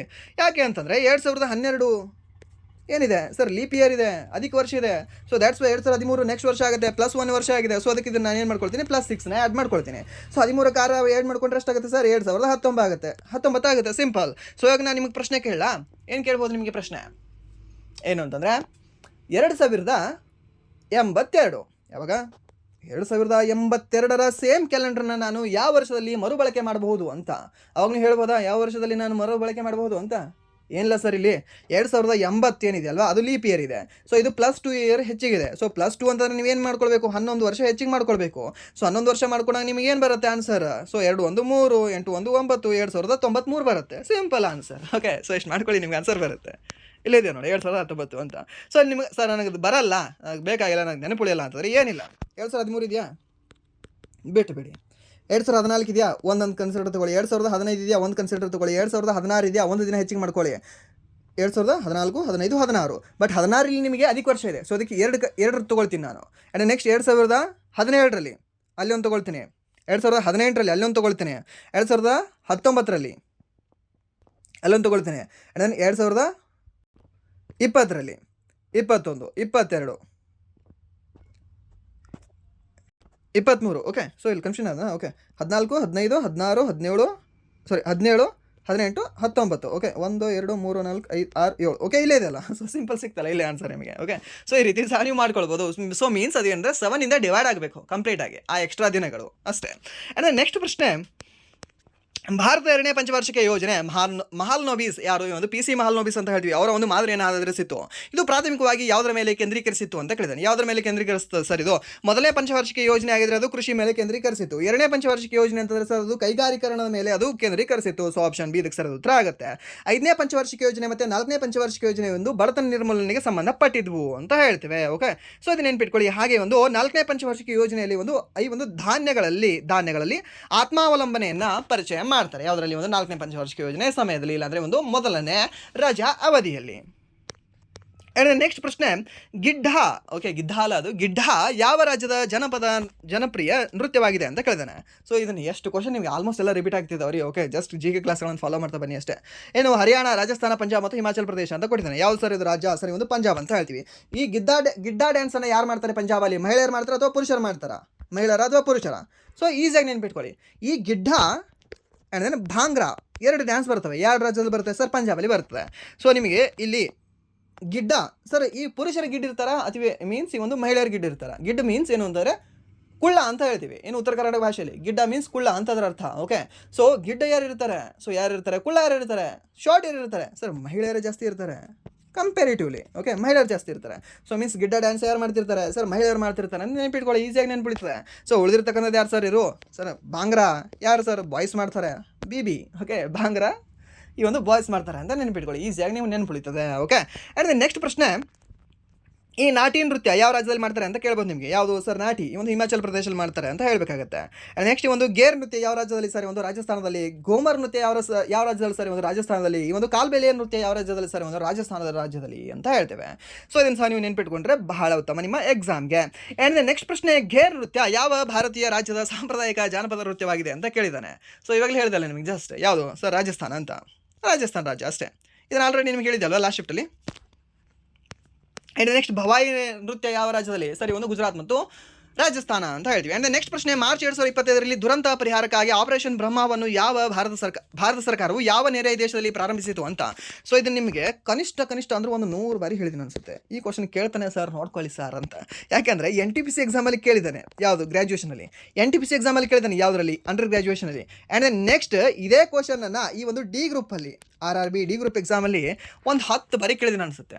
ಹೇಳಿ ನನಗೆ ಬೋರ್ ಆಗಿದೆ. ಇವನ್ ಕರೆಂಟ್ ಅಫೇರ್ಸ್ ಕ್ಲಾಸಲ್ಲಿ ಹೇಳಿದ್ದೀನಿ, ಅನಲೈಸಿಸ್ ಕ್ಲಾಸ್ಗಳಲ್ಲಿ ಹೇಳಿದ್ದೀನಿ, GK ಕ್ಲಾಸ್ಗಳಲ್ಲಿ ಹೇಳಿದ್ದೀನಿ. ಓಕೆ ಸೊ ಯಾವ ಒಂದು ದೇಶಕ್ಕಾಗಿದ್ದು ಆರಂಭ ಮಾಡಿತು ಆಪರೇಷನ್ ಬ್ರಹ್ಮ ಅಂದರೆ ಸರ್ ಯಾವ ದೇಶ ಅಂದರೆ ಸರ್ ದಟ್ ಇಸ್ ಒಂದು ರಂಗೂನ್ ಅಂತ ಹೇಳ್ತೀವಿ. ಮೀನ್ಸ್ ಈ ಒಂದು ಈಗಿನ ಮಯನ್ಮಾರ್ ದೇಶ ಅಂತ ಹೇಳ್ತೀವಿ ಅಷ್ಟೇ, ಸಿಂಪಲ್. ಓಕೆ ನೆನ್ಪಿಟ್ಕೊಳ್ಬೋದಾ? ನೆನ್ಪಿಟ್ಕೊಳ್ಳಿ. ಆ್ಯಂಡ್ ರೀಸೆಂಟಾಗಿ ಹಿಮಸೇತು ಯಾವ ರಾಜ್ಯದಲ್ಲಿ ಆರಂಭ ಮಾಡಿದ್ರು ಸರ್? ಯಾವ ರಾಜ್ಯದಲ್ಲಿ ಅಂದರೆ ದ್ಯಾಟ್ ಈಸ್ ಈ ಒಂದು ಸಿಕ್ಕಿಂ ರಾಜ್ಯ ಅಂತ ಹೇಳ್ತೀವಿ. ಆಪರೇಷನ್ ಹಿಮಸೇತು ಅಂತ ಆರಂಭ ಮಾಡಿದ್ರು ಯಾರು? ನಮ್ಮ ಭಾರತೀಯ ಸೇನೆಯವರು. ಆ್ಯಂಡ್ ನೆಕ್ಸ್ಟ್ ಪ್ರಶ್ನೆ, ಧುವಾಂಧಾರ್ ಜಲಪಾತವು ಯಾವ ನದಿಯ ಮೇಲೆ ನೆಲೆಗೊಂಡಿದೆ ಅಂತ. ಓಕೆ ಯಾವ ಒಂದು ಜಲಪಾತವು ಈ ಧುವಾಂಧಾರ್ ಜಲಪಾತ ಏನಿದೆ ಅಲ್ವಾ ಯಾವ ನದಿಯ ಮೇಲೆ ನೆಲೆಗೊಂಡಿದೆ ಅಂತ. ಸೊ ನಿಮ್ಗೆ ಗೊತ್ತಿರಲಿ ಯಾವ ನದಿ ಅಂದರೆ ದ್ಯಾಟ್ ಇಸ್ ಒಂದು ನರ್ಮದಾ ಅಂತ ಹೇಳ್ತೇನೆ. ಸೊ ಇಲ್ಲಿ ನಿಮಗೆ ಒಂದು 2 ನಿಮಿಷ ಹೇಳ್ತೇನೆ. ಓಕೆ ಸೊ ಮೀನ್ಸ್ ನಿಮಗೆ ಎಕ್ಸಾಮ್ ಜೊತೆಗೆ ಸ್ವಲ್ಪ ಒಂದು ಕೆಲವೊಂದು ನಮ್ಮ ಸೊಸೈಟಿ ಒಂದು ಕಾಮನ್ ಸೆನ್ಸ್ ಬಗ್ಗೆ ನಿಮಗೆ ಹೇಳ್ತೇನೆ. 1 ಸೆಕೆಂಡ್. ಇನ್ನೊಂದರೆ ನಿಮಗೆ ಇಲ್ಲಿ ಧುವಾಂಧಾರ್ ಜಲಪಾತ ಅಂತ ದರ್ದಿ ಜಲಪಾತ ಅಂತ ಬರುತ್ತೆ. ಯಾವುದು? ಧುವಾಂಧಾರ್ ಮತ್ತು ದರ್ದಿ ಜಲಪಾತ. ನಿಮಗೆ ಈ ಒಂದು ನರ್ಮದಾ ನದಿ ಈ ದಕ್ಷಿಣ ಭಾರತದ ಅತಿ ಉದ್ದವಾದ ನದಿ ಪಶ್ಚಿಮ ಕರೀತಕ್ಕಂಥದ್ದು ಅಂತ ಹೇಳ್ತೀವಿ. ಇಲ್ಲಾಂದರೆ ನಮ್ಮ ಭಾರತದ ಅತಿ ಉದ್ದವಾದ ಯಾವ ನದಿ ಪಶ್ಚಿಮ ಕರೀತದೆ ಅಂತ ನಿಮ್ಗೆ ಕೇಳ್ಬೋದು. ಈ ಪಶ್ಚಿಮ ಕರೀತಕ್ಕಂಥ ಅತ್ಯಂತ ಉದ್ದವಾದ ನದಿ ಕೇಳ್ಬೋದು ನಿಮಗೆ, ನರ್ಮದಾ ನದಿ ಅಂತ ಹೇಳ್ತೀವಿ. ಸೊ ಈ ನದಿ ಏನಿದೆ ಅಲ್ವಾ ಇದು ಮಧ್ಯಪ್ರದೇಶದಲ್ಲಿ ಹುಟ್ಕೊಂಡು, ಇಲ್ಲಿ ಒಂದು ಮಧ್ಯಪ್ರದೇಶದ ಅಮರಕಂಟಕದಲ್ಲಿ ಹುಟ್ಕೊಂಡು ಈ ಖಂಬತ್ ಕೊಲ್ಲಿಯನ್ನು ಸೇರ್ತದೆ. ಸೊ ಇದು ಸೋಷಿಯಲ್ ಕಾಸ್ ಇದನ್ನ ಸರ್ ಇದು ಮಾತಾ ಅಲ್ಲ, ಇನ್ನು ಹೇಳ್ತೇನೆ. ಓಕೆ ಸೊ ಇದು ನದಿಗಳನ್ನು ಈ ಒಂದು ಜಲಪಾತಗಳನ್ನು ಸೃಷ್ಟಿ ಮಾಡ್ತದೆ. ಯಾವ ಜಲಪಾತ ಸರ್? ಒಂದು ಧುವಂಧರ್ ಅಂತ ಹೇಳ್ತೀವಿ, ಇನ್ನೊಂದು ದರ್ದಿ ಅಂತ ಹೇಳ್ತೀವಿ. ನೆನ್ಪಿಟ್ಕೊಳ್ಳಿ, DD ಧುವಂಧರ್ ಮತ್ತು ದರ್ದಿ ನದಿಗಳನ್ನು ಜಲಪಾತಗಳನ್ನು ಇದು ಸೃಷ್ಟಿ ಮಾಡ್ತದೆ. ಯಾಕಂದರೆ ಇದೇ ಒಂದು ನದಿಗೆ ಒಂದು ಭಾರ್ಗಿ ಡ್ಯಾಮ್ ಅಂತ ಕಂಡುಬರುತ್ತೆ. ಯಾವ dam? Bhargi. Okay Bhargi dam ಅಂತ ಕಂಡುಬರುತ್ತೆ. ಯಾವ ಜಿಲ್ಲೆಯಲ್ಲಿ ಕಂಡುಬರುತ್ತೆ ಅಂತ ಕೇಳ್ತಾನೆ? ಜಬಲ್ಪುರ್ ಜಿಲ್ಲೆಯಲ್ಲಿ ಕಂಡುಬರುತ್ತೆ. ಜಬಲ್ಪುರ್ ಜಿಲ್ಲೆಯಲ್ಲಿ. ಓಕೆ ಸೊ ಇದು ಕಂಡುಬರುತ್ತೆ. ಇಲ್ಲಿ ರೀಸೆಂಟಾಗಿ ಒಂದು ಇನ್ಸಿಡೆಂಟ್ ಆಯಿತು. ಒಂದು ಶಿಪ್ ಓಕೆ ಅದು ಇಲ್ಲಿ ಪಲ್ಟಿ ಆಯಿತು. ಸೊ ಪಲ್ಟಿಯಾಗಿ ಸಾಕಷ್ಟು ಜನ ಡೆತ್ ಆದರು. ಆ್ಯಂಡ್ ದೆನ್ ನೀವು ನೋಡಿರ್ಬೋದು, ಒಂದು ತಾಯಿ ಮಗು ಸಹ ಡೆತ್ ಆಯಿತು. ಸೊ ಆ ತಾಯಿ ತನ್ನ ಮಗುವನ್ನು, ಮೀನ್ಸ್ 4 ವರ್ಷದ ಮಗುವನ್ನು, ಸೊ ಅವರು ತಮ್ಮ ಏನು ಜಾಕೆಟ್ ಇದೆ ಅಲ್ವಾ, ಸೊ ಅದರಲ್ಲಿ ಲೈಫ್ ಜಾಕೆಟಲ್ಲಿ, ಸೊ ಅದರಲ್ಲಿ ಅವರು ಹಿಡ್ಕೊಂಡಿರ್ತಾರೆ. ಆ್ಯಂಡ್ ದೆನ್ ಅದು ಫುಲ್ ವೈರಲ್ ಆಯಿತು. ಸೊ ಎಲ್ಲರೂ ಸಹ ಏನಂತ ಹೇಳೋದು ಅಂತಂದರೆ, ಓಕೆ, ತಾಯಿ ಮಗುವಿನ ಬಾಂಧವ್ಯ ಎಷ್ಟು, ಹಾಗೆ ಹೇಗೆ ಅಂತ. ನಿಮಗೆ ಗೊತ್ತಿರಲಿ, ಒಂದು ನಿಮ್ಮ ಕಾಮನ್ ಸೆನ್ಸ್ ಮಾತು ಹೇಳ್ತೇನೆ. ಇಡೀ ಜಗತ್ತಲ್ಲಿ ಪ್ರತಿಯೊಂದು ಜೀವಿಯೂ ಸಹ, ಪ್ರತಿಯೊಂದು ತಾಯಿ ಜೀವಿಯೂ ಸಹ ತನ್ನ ಮಗು ಜೀವಿಗೆ ಇಷ್ಟಪಡ್ತದೆ. ತನ್ನ ಮಗು ಜೀವಿಗೆ ತಾನು ಬದುಕಿದ್ರೂ ಸಹ, ತಾನು ಬದುಕಲಿಲ್ಲ ಅಂದ್ರೂ ಸಹ ಮಗು ಜೀವಿ ಬದುಕಬೇಕು ಅಂತ ಆಸೆ ಪಡ್ತದೆ. ಅಂದರೆ ಅಷ್ಟು ಮಮತೆ, ವಾತ್ಸಲ್ಯ ಪ್ರತಿಯೊಂದಕ್ಕೂ ಸಹ ಇರುತ್ತೆ. ಬಟ್ ಇಲ್ಲಿ ಹೈಪ್ ಎಲ್ಲರೂ ಏನು ಮಾಡ್ತಿದ್ದಾರೆ ಅಂದರೆ, ಮಗು ಮತ್ತು ತಾಯಿ ಎಷ್ಟು ಅನ್ಯೋನ್ಯವಾಗಿದ್ದಾರೆ, ಅಂದರೆ ಆ ತಾಯಿ ಎಷ್ಟು ಶ್ರೇಷ್ಠವಾಗಿದ್ದಾಳೆ ಅಂತ. ಪ್ರತಿಯೊಬ್ಬರ ತಾಯಿಯೂ ಶ್ರೇಷ್ಠನೇ. ಓಕೆ, ನೀವೊಂದು ಯಾವುದನ್ನು ತೊಗೊಳ್ಳಿ, ಪ್ರಾಣಿ ತೊಗೊಳ್ಳಿ, ಮನುಷ್ಯನೂ ಒಂದು ಪ್ರಾಣಿ. ಆ್ಯಂಡ್ ನೀವು ಜಸ್ಟ್ ಒಂದು ಯಾವುದನ್ನು ತೊಗೊಳ್ಳಿ, ಒಂದು ಮೀನು ತೊಗೊಳ್ಳಿ, ಇಲ್ಲ ಅಂತಾರೆ ಒಂದು ಸಿಂಹ ತೊಗೊಳ್ಳಿ, ಒಂದು ಕತ್ತೆ ತೊಗೊಳ್ಳಿ, ಒಂದು ಕುದುರೆ ತೊಗೊಳ್ಳಿ. ಸೊ ಪ್ರತಿಯೊಂದು ಸಹ ಅವುಗಳ ಮಕ್ಕಳನ್ನು ನಾವು ಇಷ್ಟಪಡ್ತವೆ. ಬಟ್ ಇಲ್ಲಿ ಮಾತಾಡಬೇಕಾಗಿರ್ತಕ್ಕಂಥದ್ದು ಎದಕ್ಕೆ? ನಮ್ಮ ಭಾರತೀಯರಾಗಿ ಆ್ಯಸ್ ಒಬ್ಬ ಸಿಟಿಸನ್ ಆಗಿದ್ದೀನಿ ನಾನು ಅಂದರೆ ಎದ್ರ ಬಗ್ಗೆ ಮಾತಾಡಬೇಕು? ಸೊ ಇದನ್ನು ನಾನು ಇಷ್ಟಪಟ್ಟು, ಓಕೆ, ನಾನು ಇದನ್ನು ಸ್ಟೇಟಸ್ ಹಾಕ್ಕೊಳ್ತೀನಿ ಹಾಗೆ ಹೀಗೆ ಅಂತಲ್ಲ, ಬಟ್ ಕ್ವಶನ್ ರೈಸ್ ಮಾಡಬೇಕಲ್ವಾ? ಯಾಕೆ ಅಲ್ಲಿ ಆ್ಯಕ್ಚುಲಿ ಹವಾಮಾನ ಇಲಾಖೆ ಎಸ್ಟರ್ಡೇನೆ, ಓಕೆ, ಅದು ಆಗಿರ್ತಕ್ಕಂಥ ಹಿಂದಿನ ದಿನವೇ ಅನೌನ್ಸ್ ಮಾಡಿರುತ್ತೆ. ಸ್ಟೇಟಲ್ಲಿ ಎಲ್ಲೋ ಅಲರ್ಟ್ ಕೊಟ್ಟಿರುತ್ತೆ. ಓಕೆ, ಸೊ ಯಾರೂ ಸಹ ನೀರಲ್ಲಿ ಇಳಿಬೇಡಿ ಅಂತ. ಆ್ಯಂಡ್ ದೆನ್ ಯಾರೂ ಸಹ ಪ್ರವಾಸಿಗರನ್ನು ನೀವು ಕರ್ಕೊಂಡು ಹೋಗಬೇಡಿ ಈ ಒಂದು ಶಿಪ್ಪಲ್ಲಿ ಅಂತ. ಬಟ್ ಯಾಕೆ ಅವರು ಕರ್ಕೊಂಡು ಹೋದರು ಅಂತ. ಆ್ಯಂಡ್ ದೆನ್ ಆ ಪೈಲಟ್ ಏನಿದಾನಲ್ವಾ, ಆ ಪೈಲಟ್ ಲೋಕಲ್ಸ್ ಮಾತಿಗೂ ಸಹ ಬೆಲೆ ಕೊಟ್ಟಿರಲಿಲ್ಲ ಅಲ್ಲಿ. ಸೊ ಯಾಕೆ ಕರ್ಕೊಂಡು ಹೋದರು? ಸೊ ಹಾಗಾದರೆ ಅವರ ಒಂದು ಸಂಸ್ಥೆ ಇವಾಗ ಮುಚ್ಚೋಗುತ್ತಾ? ಮುಚ್ಚೋಗಲ್ವಾ? ಅದು ಮುಚ್ಚೋಗಲ್ಲ. ಯಾಕೆಂದರೆ ಅಲ್ಲಿ ಕ್ವಶನ್ ಅವರು ಯಾರ ಮೇಲೂ ಸಹ ರೈಸ್ ಮಾಡ್ತಿಲ್ಲ ಅಲ್ವಾ. ಜಸ್ಟ್ ಇಲ್ಲಿ ಒಂದು ಮತ್ತೊಂದು ಹೈಪ್ ಕೊಡ್ತಿದ್ದಾರೆ ಎಲ್ಲರೂ ಸಹ. ಬಟ್ ಅಲ್ಲಿ ಕ್ವಶನ್ ಏನಾದರೂ ಒಂದು ರೈಸ್ ಮಾಡಿದ್ರೆ, ಅಲ್ಲಿ ಏನಾದರೂ ಒಂದು ಟ್ವಿಟರ್ ಕ್ಯಾಂಪೇನಲ್ಲಿ ಸಹ ಸ್ವಲ್ಪ ಬೆಂಬಲಿಸಿದ್ರೆ ಅದು ಮುಚ್ಚೋಗುತ್ತೆ. ಸೊ ಆ ರೀತಿ ಮುಂದೆ ಯಾವುದೋ ಒಂದು ಸಾವಾಗಲ್ಲಲ್ವಾ, ಮುಂದೆ ಯಾವುದೋ ಒಂದು ತಾಯಿ ಮಗು ಡೆತ್ ಆಗಲ್ಲ. ಬಟ್ ಇಲ್ಲಿ ಒಂದು ತಾಯಿ ಮಗು ನಾವು ಹೈಪ್ ಮಾಡೋ ಬದಲಾಗಿ ಅಲ್ಲಿ ಮುಂದೆ ಯಾರನ್ನ ನಾವು ಕೊಲ್ತಿದ್ದೀವಿ. ಓಕೆ, ಅದನ್ನು ಜಸ್ಟ್ ತಿಳ್ಕೊಳ್ಳಿ. ಫೋಕಸ್ ಎಲ್ಲಿ ಮಾಡ್ಕೊಳ್ಳಿ ಅಂತಂದರೆ, ರೂಟ್ ಎಲ್ಲಿದೆ ಅಲ್ವಾ, ಆ ರೂಟ್ಗೆ ಫೋಕಸ್ ಮಾಡಿ. ಪ್ರಾಬ್ಲಮ್ ಎಲ್ಲಿದೆಯಲ್ವಾ, ಪ್ರಾಬ್ಲಮ್ಗೆ ಫೋಕಸ್ ಮಾಡಿ. ಎಲ್ಲೋ ಒಂದು ಸೈಡಲ್ಲಿ ಏನೋ ಒಂದು ಮಜ್ಜಿಗೆ ಕೊಡ್ತಿದ್ದಾರೆ ಅಂತ ಅಲ್ಲಿ ಹೋಗಬೇಡಿ. ಓಕೆ, ಸೊ ಜಸ್ಟ್ ಏನು ಅಂತಾರೆ, ಪ್ರಾಬ್ಲಮ್ಗೆ ಫೋಕಸ್ ಮಾಡ್ತಾ ಹೋಗಿ. ಇನ್ನೂ ಕೆಲವರು ನೋಡ್ಬೋದು, ಮೈ ಮೇಲೆ ಟ್ಯಾಟೋ ಹಾಕೊಳ್ಳೋದೇನು ಅದು ಇದು ಅಂತ. ಓಕೆ, ಸೊ ಜಸ್ಟ್ ಏನು ಅಂತಾರೆ, ನಿಮ್ಮ ತಾಯಿಗೆ ನೀವು ಚೆನ್ನಾಗಿದ್ರೆ ಆ್ಯಂಡ್ ದೆನ್ ನೀವು ಚೆನ್ನಾಗಿ ಬದುಕಿ ತೋರಿಸಿದ್ರೆ ಅವರಿಗೆ ಅದೇ ಖುಷಿ ಆಗುತ್ತೆ. ಏನೋ ಟ್ಯಾಟೋ ಹಾಕೊಂಡು ಅದು ಇದೆಲ್ಲ ಸಹ ಯೂಸ್ಲೆಸ್ ಅದು. ಓಕೆ, ಜಸ್ಟ್ ಫೋಕಸ್ ನಿಮ್ಮ ಲೈಫ್ ಮೇಲೆ ಫೋಕಸ್ ಮಾಡಿ, ನಿಮ್ಮ ತಂದೆ ತಾಯಿ ಮೇಲೆ ಫೋಕಸ್ ಮಾಡಿ, ಆ್ಯಂಡ್ ದೆನ್ ಸಮಾಜದ ಮೇಲೆ ಫೋಕಸ್ ಮಾಡಿ. ಸುಮ್ಮನೆ ಯಾವುದೋ ಇಲ್ಲದ ಸಲ್ಲದಕ್ಕೆ ನೀವು ಹೋಗಬೇಡಿ ಅಂತ. ಓಕೆ, ಸೊ ಇಷ್ಟು ಹೇಳ್ತಾ ಒಂದು 2 ನಿಮಿಷ ವೇಸ್ಟ್ ಮಾಡಿದ್ದೀನಿ ಅಂತಲ್ಲ, 2 ನಿಮಿಷ ನಿಮಗೆ ಚೆನ್ನಾಗಿದ್ದನ್ನು ಹೇಳ್ಕೊಟ್ಟಿದ್ದೀನಿ ಅಷ್ಟೇ, ಎಕ್ಸಾಮ್ಗಿಂತ. ನಿಮ್ಗೆ ಗೊತ್ತಿಲ್ಲ ಅಷ್ಟೇ. ಆ್ಯಂಡ್ ನೆಕ್ಸ್ಟ್, ಓಕೆ, ಇದು ಎಲ್ಲಿ ಅಂದರೆ ಒಂದು ಜಬಲ್ಪುರ್ನ ಬೇಡಹ ಘಾಟ್ ಬಲ್ಲಿ ಇದು ಕಂಡುಬರುತ್ತೆ. ಯಾವುದೇ ಒಂದು ಧುವಾಂಧಾರ ಒಂದು ಜಲಪಾತ ಅಂತ ಹೇಳ್ತೀವಿ. ಇದರ ನಿಯರೇ ನಿಮಗೆ ಇದು ದರ್ದಿ ಜಲಪಾತ ಸಹ ಕಂಡುಬರುತ್ತೆ. ಓಕೆ, ಆ್ಯಂಡ್ ನೆಕ್ಸ್ಟ್ ಇದರ ನಿಯರೇ ನಿಮಗೆ ಇದೇ ಒಂದು ಜಿಲ್ಲೆಯಲ್ಲಿ, ಜಬಲ್ಪುರ್ ಜಿಲ್ಲೆಯಲ್ಲಿ ನಿಮಗೆ ಈ ಭಾರ್ಗಿ ಡ್ಯಾಮ್ ಸಹ ಕಂಡುಬರುತ್ತೆ. ಓಕೆ, ಇದನ್ನು ನೆನ್ಪಿಟ್ಕೊಳ್ಳಿ, ಇದು ನಿಮಗೆ ಕೇಳೋ ಚಾನ್ಸಸ್ ಇರುತ್ತೆ. ಆ್ಯಂಡ್ ನೆಕ್ಸ್ಟ್ 2008ರಲ್ಲಿ ಮೊದಲ IPL ಫೈನಲನ್ನು ಯಾವ ಕ್ರೀಡಾಂಗಣದಲ್ಲಿ ಆಯೋಜಿಸಲಾಗಿತ್ತು ಅಂತ. ಯಾವ ಕ್ರೀಡಾಂಗಣದಲ್ಲಿ ಆಯೋಜಿಸಲಾಗಿತ್ತು ಸರ್ ಇದು? ಎಲ್ಲೆಂದರೆ ಸರ್ ಒಂದು DY ಪಾಟೀಲ್ ಕ್ರೀಡಾಂಗಣ, ನವಿ ಮುಂಬೈ ಅಂತ ಹೇಳ್ತೀವಿ. ಯಾವುದು? DY ಪಾಟೀಲ್ ಕ್ರೀಡಾಂಗಣ, ನವಿ ಮುಂಬೈ. ಯಾಕೆ ಇದನ್ನು ಕ್ವಶನ್ ಕೇಳಿದಾನೆ ಗೊತ್ತಾ? ಸೊ ಇಲ್ಲಿ ನಿಮಗೆ ರೀಸೆಂಟಾಗಿ 2025ರಲ್ಲಿ one day women's world cup ನಡೀತು. ನೆನಪಿದೆ ನಿಮಗೆ? One day women's world cup ಆಯೋಜನೆ ಮಾಡಿರ್ತಕ್ಕಂಥ ದೇಶ ನಮ್ಮ ಭಾರತ ದೇಶವೇ ಆಗಿತ್ತು. ಸೊ ಇದರ ಫೈನಲ್ ನಡೆದಿರ್ತಕ್ಕಂಥದ್ದು ಸಹ ನಿಮಗೆ ಇದೇ DY ಪಾಟೀಲ್ ಕ್ರೀಡಾಂಗಣ, ನವಿ ಮುಂಬೈಯಲ್ಲಿ. ಸೊ ಇಲ್ಲಿ ನಮ್ಮ ಭಾರತದ ಮಹಿಳೆಯರು, ನಮ್ಮ ಇಂಡಿಯನ್ ಮಹಿಳೆಯರು ಸೌತ್ ಆಫ್ರಿಕಾ ತಂಡವನ್ನು ಸೋಲಿಸುವ ಮೂಲಕ ನಾವು ಕಪ್ಪನ್ನು ಗೆದ್ದಿದ್ವಿ. ನೆನಪಿದೆಯಾ ನಿಮಗೆ? ಸೊ ಎಲ್ಲಿ ಅಂದರೆ ಇದೇ ಒಂದು DY ಪಾಟೀಲ್ ಸ್ಟೇಡಿಯಂದಲ್ಲಿ. ಯಾರು ಅಲ್ಲಿ ಮ್ಯಾನ್ ಆಫ್ ದ ಮ್ಯಾಚ್ ಆಗಿದ್ರು ಫೈನಲಲ್ಲಿ? ಸರಿ, ಒಂದು ಶಫಾಲಿ ವರ್ಮಾ ಅವರಾಗಿದ್ರು. ಹಾಗಾದರೆ ಪ್ಲೇಯರ್ ಆಫ್ ದ ಟೂರ್ನಮೆಂಟ್ ಯಾರಾಗಿದ್ರು ಸರ್? ದೀಪ್ತಿ ಶರ್ಮಾ ಅವರಾಗಿದ್ರು. ಹಾಗಾದರೆ ನಾಯಕಿ ಯಾರಾಗಿದ್ರು ಸರ್? ಹರ್ಮನ್ ಪ್ರೀತ್ ಕೌರ್ ಅವರಾಗಿದ್ರು. ಹಾಗಾದರೆ ಉಪನಾಯಕಿ ಯಾರಾಗಿದ್ರು ಸರ್? ಸ್ಮೃತಿ ಮಂದಾನ ಅವರಾಗಿದ್ರು. ಹಾಗಾದರೆ ಅತಿ ಹೆಚ್ಚು ರನ್ಗಳನ್ನು ಹೊಡೆದಿರ್ತಕ್ಕಂಥ ವ್ಯಕ್ತಿ ಯಾರಾಗಿದ್ರು ಸರ್? ದ್ಯಾಟ್ ಇಸ್ ಒಂದು ಸ್ಮೃತಿ ಮಂದಾನ ಅವರಾಗಿದ್ರು. ಹಾಗೆ ಅತಿ ಹೆಚ್ಚು ಈ ವಿಕೆಟ್ಗಳನ್ನು ಪಡೆದಿರ್ತಕ್ಕಂಥ ವ್ಯಕ್ತಿ ಯಾರಾಗಿದ್ರು ಸರ್? ಈ ಒಂದು ಅಮೇಲಿಯಾ ಅವರಾಗಿದ್ರು. ಯಾರು? ಈ ಒಂದು ನ್ಯೂಜಿಲೆಂಡ್ನ ಆಟಗಾರ್ತಿಯಾಗಿದ್ದರು ಅಂತ ಹೇಳ್ತೇವೆ. ಓಕೆ, ಸೊ ಇಷ್ಟು ನಿಮಗೆ ಗೊತ್ತಿದೆಯಾ? ಸೊ ಆ ಕಾರಣಕ್ಕಾಗಿ ಈ ಒಂದು ಕ್ವಶನ್ ಕೇಳಿದಾನೆ ನಿಮಗೆ. ಆ್ಯಂಡ್ ಇವಾಗ IPL ಸಹ ನಡೀತಾ ಇದೆ ಅಲ್ವಾ, ಸಮ್ ಹೈಪ್ ಇದೆ ಅಲ್ವಾ. ಸೊ ದ್ಯಾಟ್ಸ್ ವೈ ಇದು ಕ್ವಶನ್ ಬಂದಿದೆ ಅಂತ ನೆನ್ಪಿಟ್ಕೊಳ್ಳಿ. ಹಾಗಾದರೆ ಯಾರ್ಯಾರು ಇಲ್ಲಿ ಫೈನಲ್ ಆಡಿದ್ರು ಫಸ್ಟ್ ಟೈಮ್ ಅಂತ? ಯಾರು ಅಂದರೆ ಸರ್, ಈ ಒಂದು ರಾಜಸ್ಥಾನ್ ರಾಯಲ್ಸ್ ವರ್ಸಸ್ CSK ಇರುತ್ತೆ.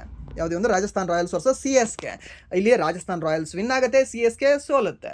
ಎಲ್ಲಿ? ಒಂದು 2008ರಲ್ಲಿ ಎಲ್ಲಿ ನಡೆದಿತ್ತು? ಅದು DY ಪಾಟೀಲ್ ಕ್ರೀಡಾಂಗಣ, ನವಿ ಮುಂಬೈಲಿ ನಡೆದಿತ್ತು. ಹಾಗಾದರೆ ಕಳೆದ ವರ್ಷ ಯಾವುದು? 2025ರಲ್ಲಿ ನಮ್ಮ RCB ವಿನ್ ಆಗಿತ್ತಲ್ವಾ, ಜೂನ್ 3ನೇ ತಾರೀಕು.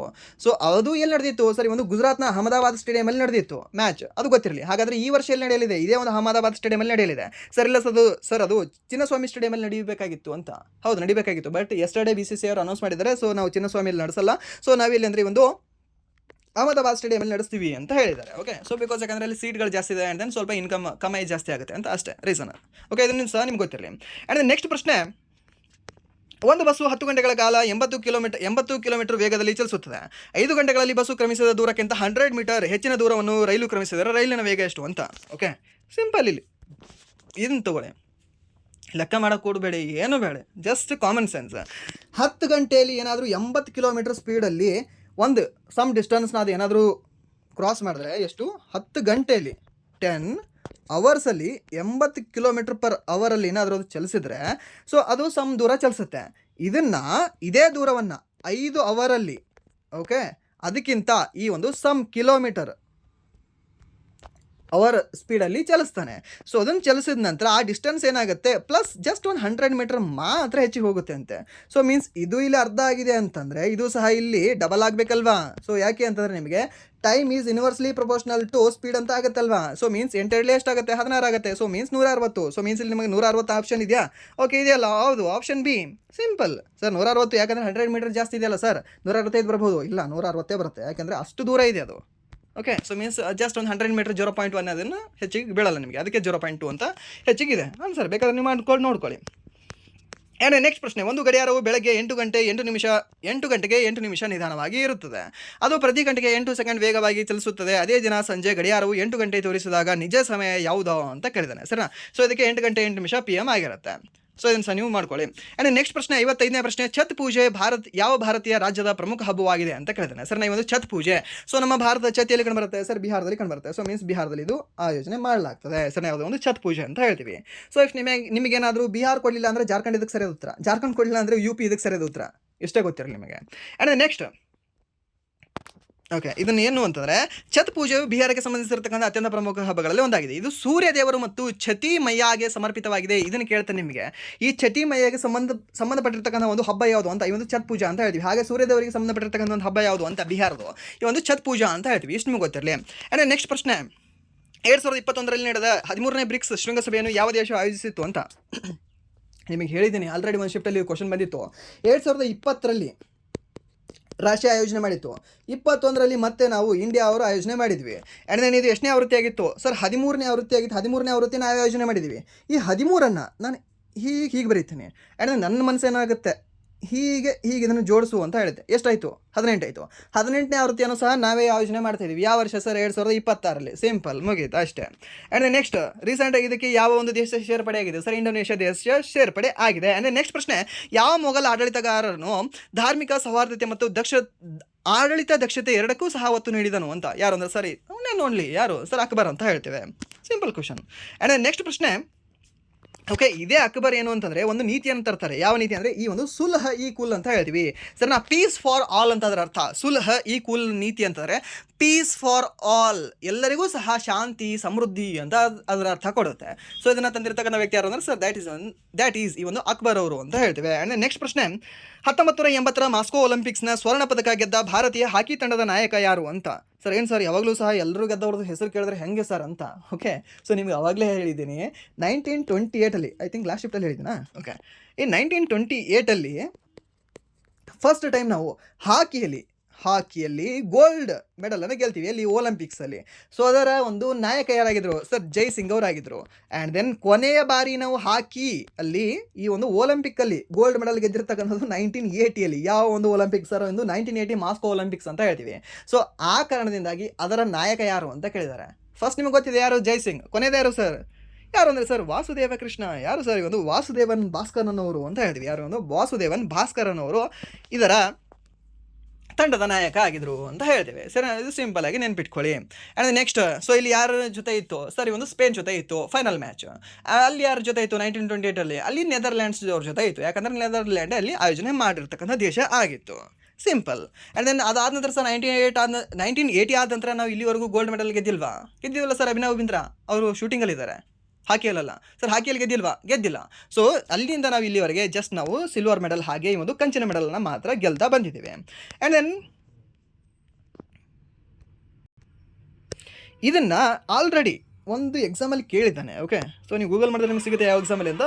ನಿಮಗೆ ಅಷ್ಟು ಬೇಕು ಅಂತಂದರೆ ನೀವು ಒಂದ್ಸರಿ ಗೂಗಲ್ ಮಾಡ್ಕೊಂಡು ನೋಡ್ಕೊಳ್ಳಿ. ಆ್ಯಂಡ್ ದೆನ್ ಇನ್ನೊಂದು ನಿಮಗೆ ಏನು ಕೇಳಬಹುದು ಅಂತಂದರೆ, ಈ ಹಾಕಿ ವರ್ಲ್ಡ್ ಕಪ್, ಹಾಕಿ ಒಲಿಂಪಿಕ್ ಅಲ್ಲ, ಹಾಕಿ ವರ್ಲ್ಡ್ ಕಪ್ ಕೇಳ್ಬೋದು. ಹಾಕಿ ವರ್ಲ್ಡ್ ಕಪ್ ಫಸ್ಟ್ ಆವೃತ್ತಿ ಯಾವಾಗ ನಡೆದಿತ್ತು ಸರ್? 1971 ನಡೆದಿತ್ತು. ಇದನ್ನು ಗೆದ್ದಿರ್ತಕ್ಕಂಥ ದೇಶ ಯಾವುದು ಸರ್? ಪಾಕಿಸ್ತಾನ ಗೆದ್ದಿತ್ತು. 1973 ಎರಡನೇ ಆವೃತ್ತಿ ನಡೆದಿತ್ತು. ಸೊ ಇಲ್ಲಿ ನಾವು ಗೆದ್ದಿದ್ವಾ ಸರ್? ಇಲ್ಲಿ ಸಹ ನಾವು ಗೆಲ್ಲಿಲ್ಲ. ಓಕೆ, ಹಾಗಾದರೆ ಮೂರನೇ ಆವೃತ್ತಿಯಲ್ಲಿ 1975 ನಾವು ಹಾಕಿ ವರ್ಲ್ಡ್ ಕಪ್ಪನ್ನು ನಾವು ಗೆಲ್ತೇವೆ. ಓಕೆ, ಇವಾಗ 1975 ಎಲ್ಲಿ ನಡೆದಿತ್ತದು ಸರ್? ಕೋಲಾಲಂಪುರ ಅಂತ ಹೇಳ್ತೀವಿ, ಎಲ್ಲಿ? ಮಲೇಷ್ಯಾ ಅಂತ ಹೇಳ್ತೀವಿ, ಸರಿಯಾ? ಸೊ ಇದನ್ನ ನೆನ್ಪಿಟ್ಕೊಳ್ಳಿ. ಹಾಗೆ ಇನ್ನೊಂದು ನಿಮಗೆ ಗೊತ್ತಿರಬೇಕಾಗಿರ್ತಕ್ಕಂಥದ್ದು ಏನು ಅಂತಂದರೆ, ಮೊದಲ ಹಾಗೆ ಕೊನೆಯ ಬಾರಿಗೆ ನಾವು ಹಾಕಿ ವರ್ಲ್ಡ್ ಕಪ್ಪನ್ನು ಗೆದ್ದಿರೋದು 1975. ಓಕೆ, ಅವಾಗ 1975. ಹಾಗಾದರೆ ನಿಮಗೆ ಈ ದಿನದ ಕ್ವಶನ್ ಏನು ಅಂತಂದರೆ, ಹೋಮ್ವರ್ಕ್ ಕ್ವಶನ್, 1975 ನಮ್ಮ ಹಾಕಿ ತಂಡದ ಕ್ಯಾಪ್ಟನ್ ಯಾರಾಗಿದ್ರು ಅಂತ. ಓಕೆ, ಇದನ್ನು ನೀವು ಹೋಮ್ವರ್ಕ್ ಆಗಿ ತಗೊಳ್ಳಿ. ಆ್ಯಂಡ್ ಇದನ್ನು ಕಾಮೆಂಟ್ ಮಾಡಿ ಅಂತ ಹೇಳ್ತಾ, ಸೊ ಇಲ್ಲಿವರೆಗೂ ವಿಡಿಯೋ ನೋಡೋದಕ್ಕಾಗಿ ಫಸ್ಟ್ ಆಫ್ ಆಲ್ ಧನ್ಯವಾದಗಳು. ಆ್ಯಂಡ್ ಇಲ್ಲಿವರೆಗೂ ವಿಡಿಯೋ ನೋಡಿ ನಿಮಗೆ ಏನಾದರೂ ವಿಡಿಯೋ ಇಷ್ಟ ಆಗಿದ್ರೆ ಪ್ಲೀಸ್ ವಿಡಿಯೋನ ಲೈಕ್ ಮಾಡಿ, ಸಬ್ಸ್ಕ್ರೈಬ್ ಮಾಡಿ. ಇಫ್ ನಿಮಗೆ ವಿಡಿಯೋ ಇಷ್ಟ ಆಗಲಿಲ್ಲ ಅಂದರೆ ಸೊ ಡಿಸ್ಲೈಕ್ ಮಾಡಿ ಅಂತ ಹೇಳ್ತಾ ವಿಡಿಯೋನ ಇಲ್ಲಿಗೆ ಏನು ಮಾಡ್ತೀನಿ. Once again thank you so much.